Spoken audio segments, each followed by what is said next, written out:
Hi there, welcome back to Premiere Pro Tutorials with me, Ruben Robinson. Today I'm going to show you how to render your full timeline on Premiere Pro.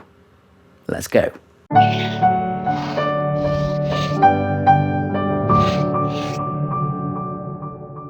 So how to pre-render your timeline or a selection of your timeline. It's really easy and it's a great way of viewing your footage smoothly when you've got a lot of effects on your footage. And to do this, you simply need to put in and out points, which are these here, of what you want to render. For example, if you want your full timeline to render, do in and outs from the start of your timeline to the end of your timeline. If you have a selection of your film which is very heavy and it has a lot of effects on it, simply just highlight that particular area. So I've highlighted this area here which I want rendering.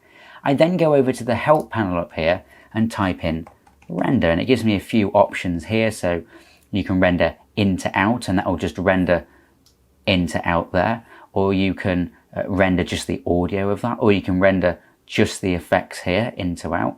I'm going to go and render in to out here, and what that will do, that will bring up this rendering panel here,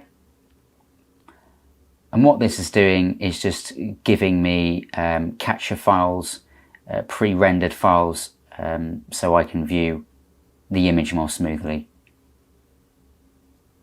And there it is. So now the green here, if I pause that, the green here indicates that the timeline or the video will run really smoothly, as smooth as it can possibly on full resolution, because that's green. Yellow here indicates that it will still run quite smoothly, but it may jutter, so you might need to bring your resolution down, your monitoring resolution down here.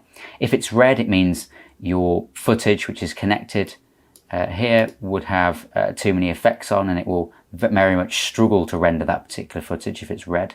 So pre-rendering is a great way, and I always recommend before exporting my film to pre-render just to see what everything looks like in full resolution, so I can then do that and then go and render and render into out, and that will render my full timeline.